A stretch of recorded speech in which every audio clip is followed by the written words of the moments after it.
Assalamu alaikum dear students. I hope you all are well and enjoying. Start with the name of Allah. Today we are going to learn the poem Church Going that is written by Philip Larkin.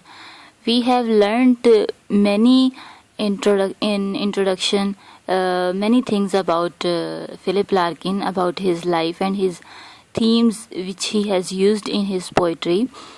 Church going में भी students irony है, ठीक है, double irony sometimes उसने use की है और sometimes हम ये कह सकते हैं कि उसने एक ज़बरदस्त इमेजरी उसने यूज़ की है, वंडरफुल इमेजरी।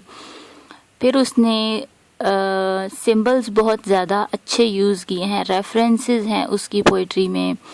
फिर इमेजरी में हम कह सकते हैं कि ऑडिटरी इमेजरी भी उसने यूज़ की है।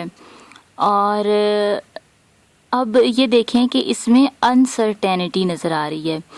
फिर उसने गॉड और मैन का जो रिलेशन है उसको डिस्कस किया है। उसके अलावा फिर नेचर और इंडस्ट्रियलाइजेशन का उसने एक रेफरेंस यूज़ किया है। ये जो है एक मेन थीम है उसकी पोइट्री में। मॉडर्न इमेजरी यूज़ किया, that is very appropriate to use in his poems. फिर हम देखते हैं कि उसकी कीन ऑब्जर्वेशन हमें इस पोएम में नज़र आती है, उसकी फीलिंग्स नज़र आती हैं। और लोकल इमेजरी हम कह सकते हैं। लोकल इमेजरी कैसे कि जो हम आम रूटीन में यूज़ करते हैं। आम रूटीन में हम जो लैंग्वेज हम यूज़ करते हैं उस टाइप के वर्ड्स उसने यूज़ किए हैं। और जो उसने इंस्ट्रूमेंट्स और जो चीज़ें यूज़ किए हैं वो सब हमारी मॉडर्न लैंग्वेज से रिलेटेड हैं। वो इस पोएम में चर्च गोइंग से को डिस्कस करके प्रेजेंट करके वो ये हमें बताना चाहता है कि what will be the future of church. उसके अपने अंदर इस बारे में अनसर्टेनिटी है।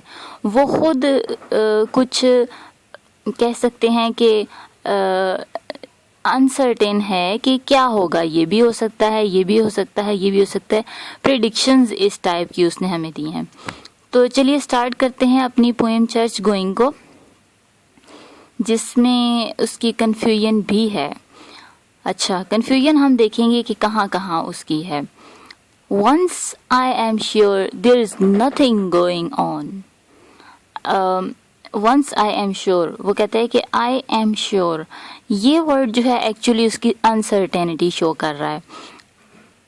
सर्टेन सेंटेंस है but there is a sense of uncertainty. There is nothing going on, कुछ भी नहीं हो रहा हो, ठीक है। कहाँ पर? चर्च में। आई स्टेप इनसाइड, मैंने कदम रखा अंदर। कहाँ पर? चर्च में। Letting the door third shut. अब ये थर्ड जो होता है स्टूडेंट्स, ये साउंड होती है, वॉइस होती है डोर के शट होने की, ठीक है। आपने ऑब्जर्व किया होगा कि जब हम दरवाज़ा बंद करते हैं, डोर क्लोज करते हैं, तो उस टाइम किस तरह की आवाज़ आती है।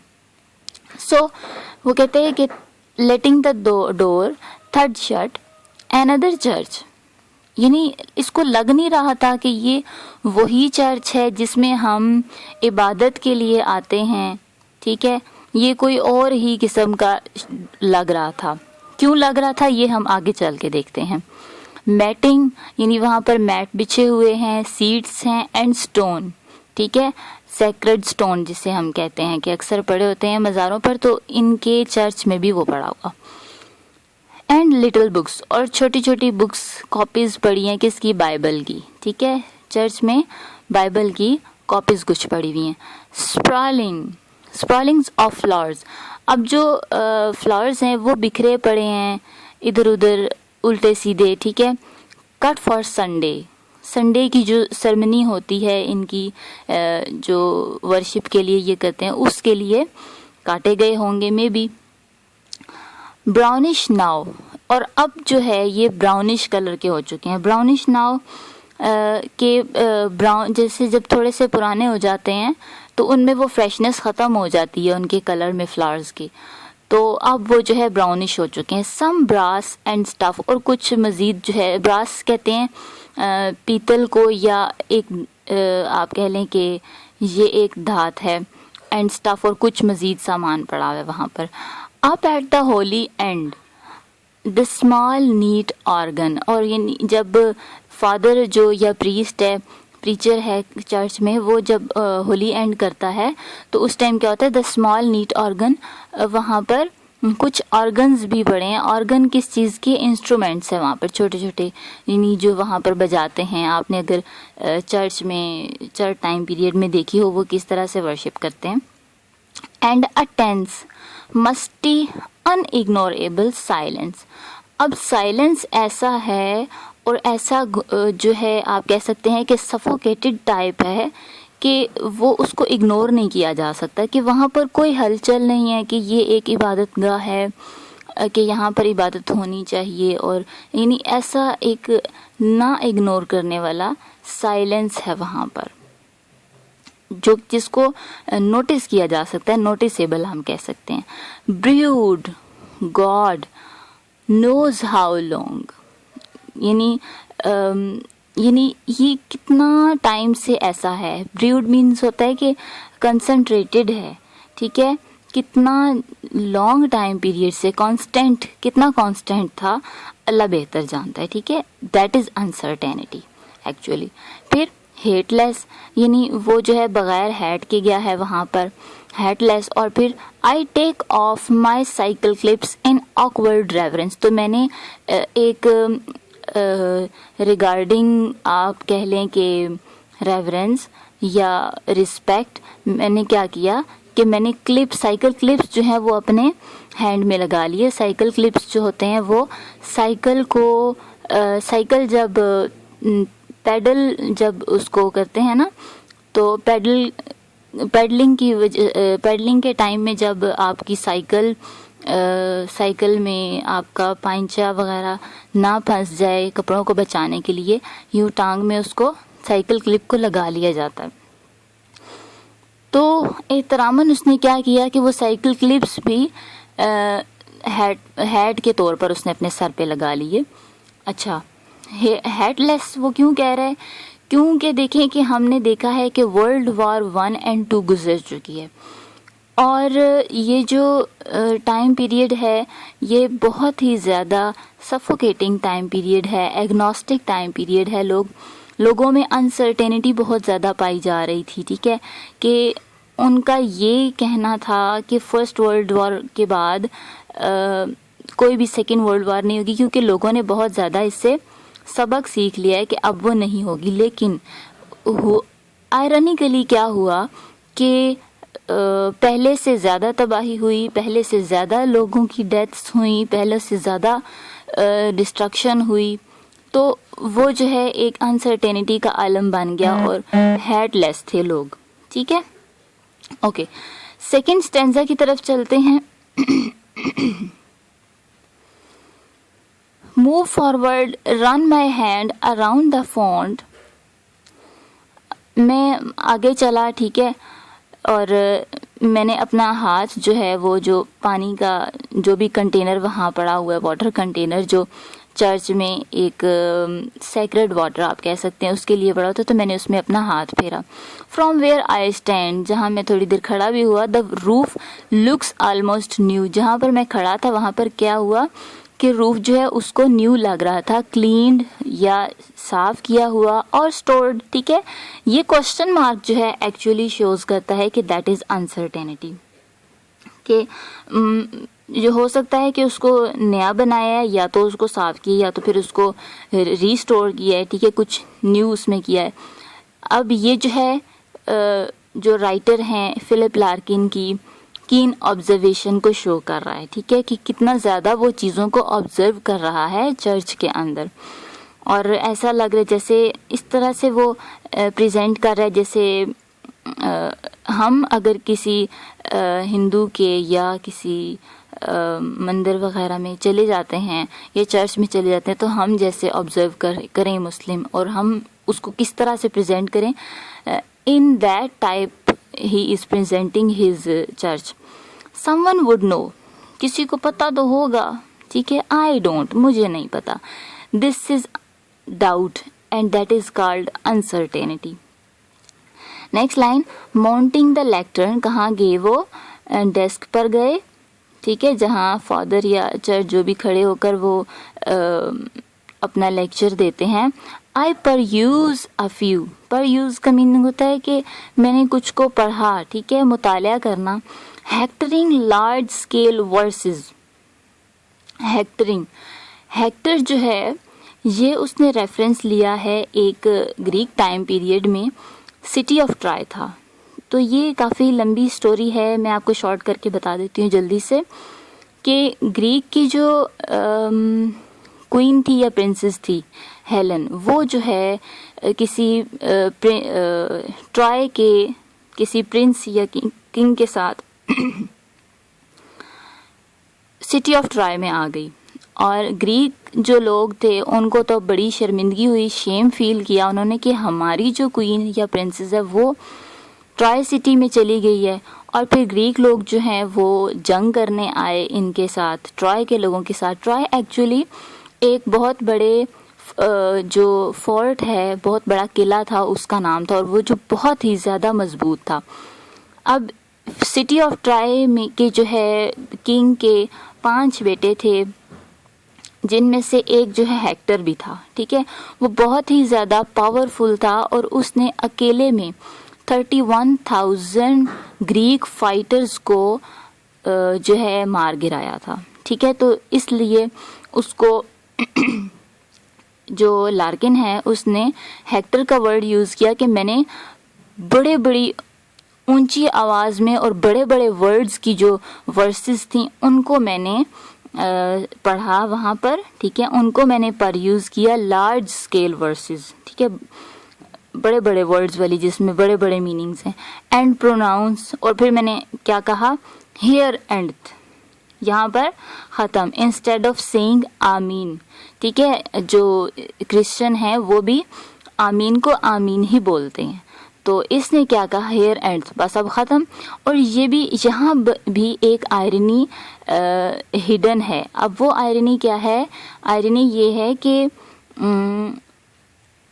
चर्च का जो फ्यूचर है वो एंड हो चुका है. ही वॉन्ट्स टू से दिस थिंग हेयर. ठीक है, उसकी जो फ्यू वर्सेस हैं जो उसने परयूज़ की पढ़ी हैं वो तो एंड हुई ही हैं. उसके साथ साथ उसने क्या किया कि उसका जो चर्च की का जो फ्यूचर है वो जो है end, much more loudly than I'd meant. वो कुछ ज़्यादा ही ऊंचा हो गया कि जितना मैंने कहना था उससे ज़्यादा ऊंचा उसने लाउडली प्रोनाउंस कर दिया. The echoes स्निगर briefly. अब आप देखें कि किसी ब्लैंक रूम में आप हो, कुछ भी ना पड़ा हो सामान वगैरह, तो जब हम एक भी वर्ड बोलते हैं तो जो वॉइस है वो टकरा कर वापस जो है ना 2-3 बार वापस हमारी तरफ आती है. तो स्निगर मीन्स तंज है, यानी कि उसको ना अपने ऊपर हंसी आ गई कि जो आवाज़ हेयर एंड मैंने बोली है इसकी आवाज़ ही मेरी तरफ वापस मुड़ कर आ रही है और उसको अजीब सा लग रहा है.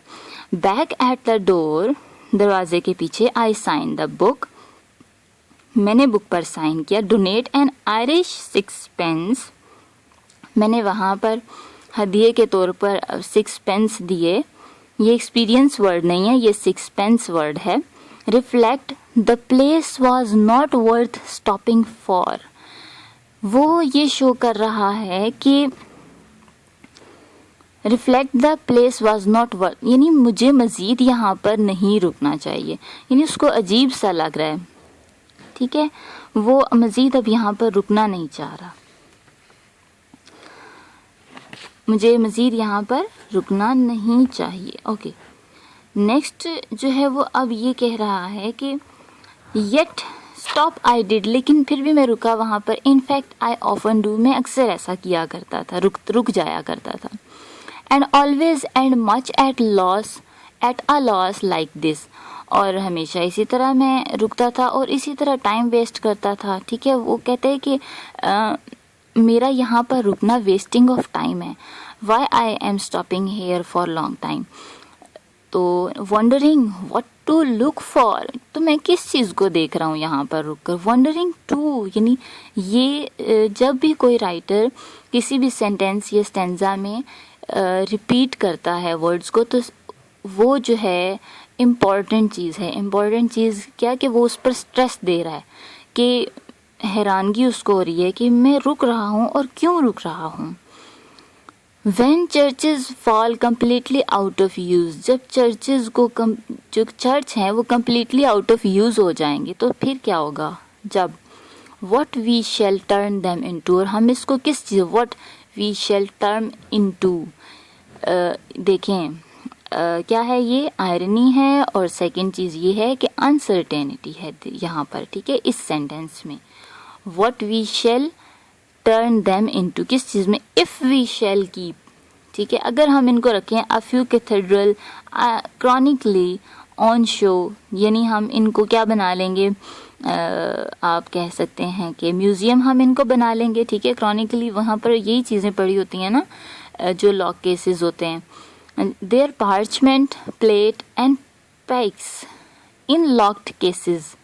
पार्चमेंट्स क्या होते हैं कि जो कुछ पुराने ज़माने की, पुराने टाइम पीरियड की, या उस टाइम पीरियड जिसमें लार्किन है कि पेजेस पुराने हो चुके होंगे, जो बुक की बाइबल की जो बुक्स बनी हुई हैं छोटी छोटी वो पुरानी हो चुकेंगी, उनको उसने कहा कि पार्चमेंट हैं, उनको हम रखेंगे लॉक केसेस में, ठीक है। प्लेट का मीनिंग है जो बर्तन हैं चर्च के वो, फिर पाइक्स इन लॉक केसेस, वो उन सब चीज़ों को हम क्या करेंगे, अंदर रख देंगे, ठीक है, लॉक केसेस में। And let the rest rent free to rain and sheep, और ये जो चर्च है रेंट फ्री हो जाएगा, किस चीज़ के लिए? रेस्ट के लिए।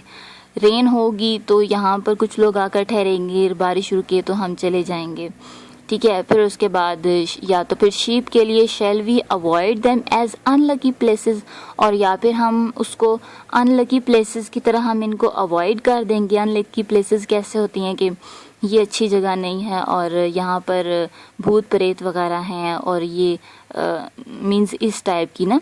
अच्छा, यहाँ पर एक और चीज़ हम देखते हैं, एपिफेने है उसकी बहुत ज़्यादा, ठीक है। एपिफेने एक्चुअली क्या होता है कि सडन आइडियाज़ जो है ना राइटर के माइंड में आ रहे होते हैं, तो ये चीज़ शो कर रहा है कि किस तरह से सडनली आइडियाज़ उसके माइंड में, एक आइडिया से सेकंड आइडिया में वो जंप कर रहा है, turning into one idea to second, तो ये चीज़ है एपिफेनी, ठीक है। और एपिफेनी एक्चुअली हमने देखा है, नॉवल हमने जो पढ़ा है जेम्स जॉयस का, the portrait of an artist as the young man, ठीक है, एज अ यंग मैन, तो जेम्स जॉयस ने बहुत ज़्यादा एपिफेनी अपने इस में यूज़ किया है कि कैसे जो राइटर है वो हीरो को किस तरह से एक आइडिया से दूसरे आइडिया, उसको समझ नहीं आ रही होती कि what I have to come, मुझे क्या होना चाहिए, मुझे क्या बनना है, उसको समझ नहीं आ रही, ठीक है। वो क्या करता है कि पहले तो वो प्रोस्टिट्यूट्स की तरफ जाता है, और फिर उसके बाद उसके माइंड में आता है कि मुझे क्या बनना चाहिए, फादर बन जाना चाहिए, प्रीस्ट बन जाना चाहिए चर्च का। और फिर उसके माइंड में एक दिन अचानक आता है एक लड़की को देखकर जो कि सी साइड पर होती है, और उसको फील होता है कि मुझे तो राइटर बनना चाहिए, ठीक है, आर्ट की तरफ जाना चाहिए मुझे, तो ये चीज़ है एपिफेनी, ठीक है। तो लार्किन के साथ भी कुछ ऐसा ही सीन चल रहा है यहाँ पर, ओके। और आफ्टर डार्क, रात हो जाने के बाद, will dubious women come, dubious होते कुछ सुपरस्टिशियस अननोन वीमेन, ठीक है, ये भी अनसर्टेनिटी शो कर रहा है कि उसको नहीं पता कि कैसी वीमेन आएंगी, वहाँ पर आएंगी कुछ, to make their children touch a particular stone, ठीक है, जो एक सेक्रेड स्टोन वहाँ पर पड़ा हुआ है, अपने बच्चों को उसको छूने के लिए लेकर आएंगी। क्यों लेकर आएंगी? Pick simples for a cancer, उनके बच्चे बीमार हैं या कुछ किसी कैंसर के जो मर्ज है उससे छुटकारा हासिल करने के लिए अपनी मुरादें वगैरह मानने आएंगी।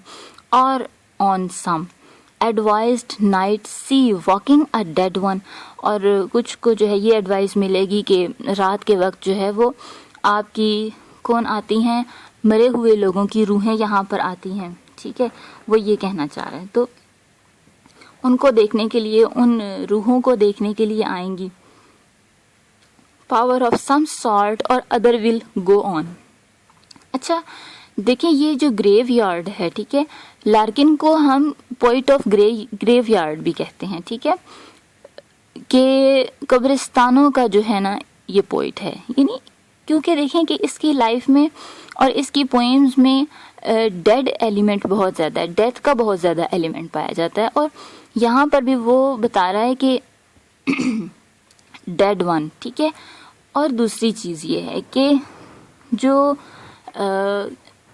कब्रों का विज़िट करना या कब्रों का आप कह लें कि कब्रिस्तान जाकर कुछ देर कब्र के पास बैठना, ये एक साइन ऑफ विजडम भी है, ये उनका भी मानना है, ठीक है, किसका, क्रिश्चियंस का। ओके, इन गेम्स, ठीक है, वो या तो फिर कुछ गेम्स खेलेंगे, इन रिडल्स, वो लोग जिनको पहेलियाँ किस किस्म की, कि कुछ लोग होंगे जिनको पता नहीं होगा कि हमारे पेरेंट्स कौन हैं, ठीक है। तो जो पेरेंट्स हैं, यानी जैसे अब कोई नया बच्चा पैदा होता है, वहाँ पर जाकर चर्च में अपना नाम लिखवाते हैं, फादर नेम, मदर नेम और फिर बच्चे का भी नाम। तो मीन्स ये रिडल सॉल्व करने आएंगे लोग सीमिंगली एट रैंडम, और इसी तरह की रैंडम चीज़ें, ठीक है, सॉल्व करने के लिए कहाँ आएंगे, church. But superstition like belief must die. तो हम परस्ती वगैरह के का जो एक एलिमेंट यहाँ पाया जा रहा है, वो कह रहे हैं कि बिलीफ मस्ट डाई, वो तो ख़त्म हो जाएगा। And what remains when this belief has gone, तो फिर क्या होगा, कि क्या फ्यूचर होगा हमारे इस चर्च का, ग्रास होंगे जब दिस बिलीफ भी ख़त्म हो जाएगा, ठीक है। पहले उसने तो ये चीज़ें बताई, ठीक है, कि हम इसको म्यूज़ियम में चेंज कर देंगे। फिर उसको अचानक से एपिफेनी आया कि ड्यूबियस वीमेन आएंगी, ये होगा वो होगा, और फिर रिडल्स और गेम्स करने कुछ लोग यहाँ पर आएंगे। और फिर ये डिसबिलीफ की चीज़ें हैं, वो कह रहे हैं कि जब सुपरस्टिशियस और डिसबिलीफ भी ख़त्म हो जाएगा तो फिर क्या होगा, वहाँ पर ग्रास होगा, वीडी पेवमेंट होंगे, ठीक है, झाड़ियों भरे रास्ते, घास फूस के, ब्रैम्बल्स, खारदार पौधे होंगे वहाँ पर। फिर बटरेस स्काई, बटरेस क्या कि जो है इधर उधर की बिल्डिंग होंगी, लेकिन यहाँ पर कुछ नहीं होगा, ठीक है। बिल्डिंग सपोर्टर होगा, जैसे आप कह लें कि कुछ दीवारें खड़ी होंगी, कुछ नहीं होंगी, और इस तरह के। और फिर उनके ऊपर क्या होगा, आसमान होगा, छत भी नहीं होगा, जस्ट आसमान होगा, ठीक है। खंडर बन जाएगा हमारा ये चर्च। आ शेपलेस रिकॉग्नाइजेबल ईच वीक, और हर हफ्ता, हर वीक, हर गुजरते वीक के साथ क्या होगा, हमारा चर्च जो है वो शेपलेस होता जाएगा, ठीक है। और इसको रीशेप करने वाला कोई नहीं होगा। आ पर्पस मोर ऑब्सक्योर, और फिर जो हमारे पर्पसेस हैं वो मज़ीद ब्लर हो जाएंगे, ठीक है। हमें कुछ समझ नहीं आएगा कि what is this place for, I wonder who will be the last, ठीक है। Again epiphany he is using here, कह रहे हैं कि क्या होगा, कि कौन इंसान होगा जो लास्ट होगा, द वेरी लास्ट, जो इस चर्च का विजिट करेगा, to seek this place for what it was, कि ये जगह किस चीज़ के लिए थी, ये जगह क्यों थी, यहाँ पर क्या था। वन ऑफ द क्रू, कोई ऐसी टीम आएगी that tape and jute and no what rude lofts were, कि कुछ ऐसा अमला आएगा या कुछ लोग देखने के लिए आएंगे इस एरिए को, या वो लोग जो पिलग्रिमेज के लिए जा रहे होंगे, यहाँ पर कुछ देर के लिए अपने स्टेबल या रेस्ट करने के लिए रुकेंगे, उनमें से कोई एक पूछेगा कि ये जगह किस चीज़ के लिए थी, ये चीज़ किस के लिए थी, ठीक है। Some rune Bieber Randy for antique, कुछ जो है, र्यून बिबर कौन होता है, सबसे पहले वो ये कहता है, क्रू में से कोई बंदा ऐसी बात पूछ लेगा, ठीक है, या तो वो हो सकता है। और दूसरा उसने कहा कि सम र्यून बिबर, या एक ऐसा पर्सन जो हैबिचुअल हो चुका है किस चीज़ का, ड्रिंकिंग का, ठीक है, या तो हो सकता है कि वो ड्रंकर हो। फिर वो कहता है कि रैंडी फॉर एंटीक, यानी रैंडी फॉर एंटीक कह सकते हैं कि जो जिसको जुनून होगा पुरानी चीज़ें देखने, तलाश करने, ढूंढने का, वो आ जाएगा बंदा, ठीक है। और हो सकता है कि क्रिसमस एडिक्टेड जिसको ऐसा पर्सन आ सकता है, वो पर्सन लास्ट हो सकता है कि जिसको क्रिसमस मनाने की बुरी आदत पड़ चुकी हो, ठीक है, बुरी तो नहीं कह सकते, क्रिसमस मनाने की जिसको आदत हो लेकिन उसने एडिक्ट का यहाँ वर्ड यूज़ किया। तो हो सकता है इनमें से कोई ऐसा शख्स हो जो लास्ट होगा, जो चर्च को देखेगा काउंटिंग ऑन अ विफ और of ground and bands and organ pipes and मिर।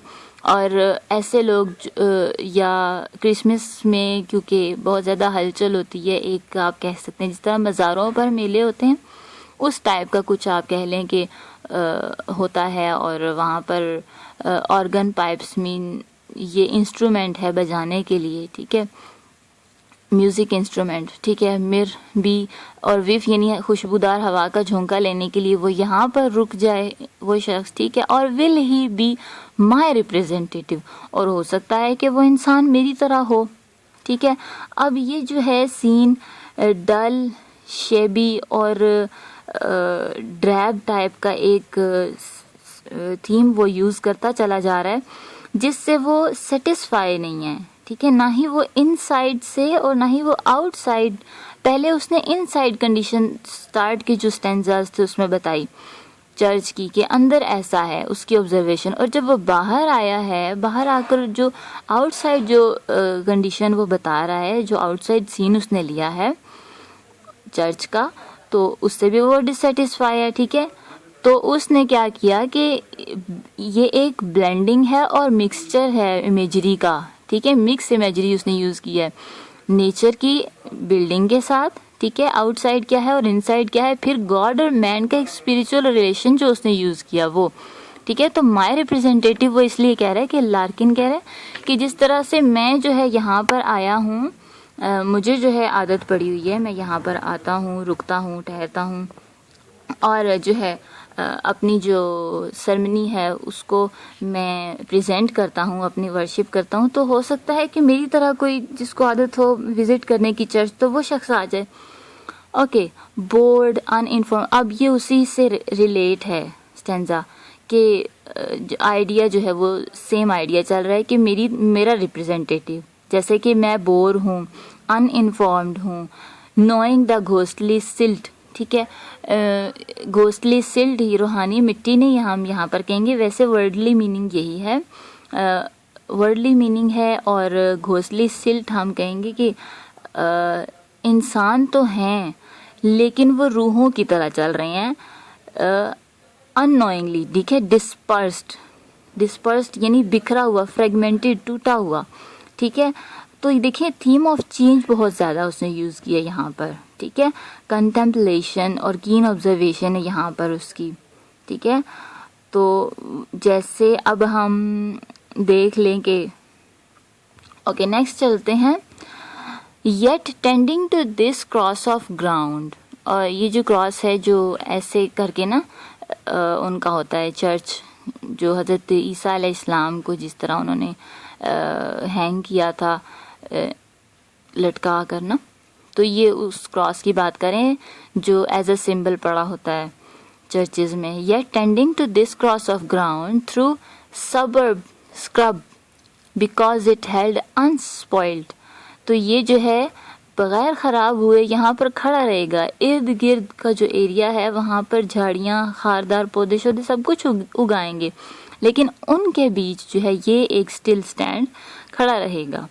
सो long and equably what sins is found only in separation, marriage and birth, तो ये जो है किस चीज़ के लिए यूज़ होगा चर्च, हो सकता है कि ये अनसर्टेनिटी अगेन जो है यहाँ पर एपिफेनियस का आइडिया जो है वो चेंज हो गया, कैसे उसके आइडिया ने जंप आउट किया है नेक्स्ट आइडिया में कि सेपरेशन यानी कि लोग जो है डाइवोर्स के लिए आएंगे यहाँ पर, मैरिज के लिए आएंगे, या तो फिर किसी बेबी की बर्थ होगी तो उसका नाम लिखवाने यहाँ आएंगे, या फिर किसी की डेथ हो चुकी है तो उसके लिए यहाँ पर आएंगे। एंड थॉट्स ऑफ दीज, इसी तरह के कुछ काम शाम, फॉर विच वॉज बिल्ट, जिसके लिए ये बनाया गया, दिस स्पेशल शेल। अब ये स्पेशल शेल क्या है? Special shell is a special word for church he has used here, ठीक है, वो चर्च को स्पेशल शेल कह रहा है. फॉर दो आई हैव नो आइडिया, मुझे कोई आइडिया नहीं है. अनसर्टेनिटी ही इज शोइंग हेयर, मुझे कुछ भी नहीं पता. What this accounted frosty burn in worth, कि चर्च जो है वो एक फ्रॉस्टी सफोकेटेड प्लेस बन जाएगी, बंजर ज़मीन होगी, ठीक है, जिसकी कोई कीमत नहीं होगी. In worth it pleases me to stand in silence here. और फिर वो अगेन जो है अजीब सी उसकी फीलिंग आ गई, एपिफेने, वो दूसरे एक और आइडिया में अगेन उसने जंप किया कि मुझे जो है क्या, मुझे ये साइलेंस पसंद आ रहा है, मुझे अच्छा लग रहा है ये साइलेंस. ठीक है, पहले तो वो कह रहा था कि बड़ा अजीब लग रहा है कि पता नहीं कैसे चर्च में मैं आ गया हूँ और ये साइलेंस तो बड़ा अजीब है. और उसने वर्ड यूज़ किया था कि अनइग्नोरेबल साइलेंस. ठीक है, ये एक नोटिसेबल साइलेंस है कि यहाँ बड़ा साइलेंस है. और यहाँ वो कहता है कि pleases me to stand here. ठीक है, बड़ा खुश हो रहा है.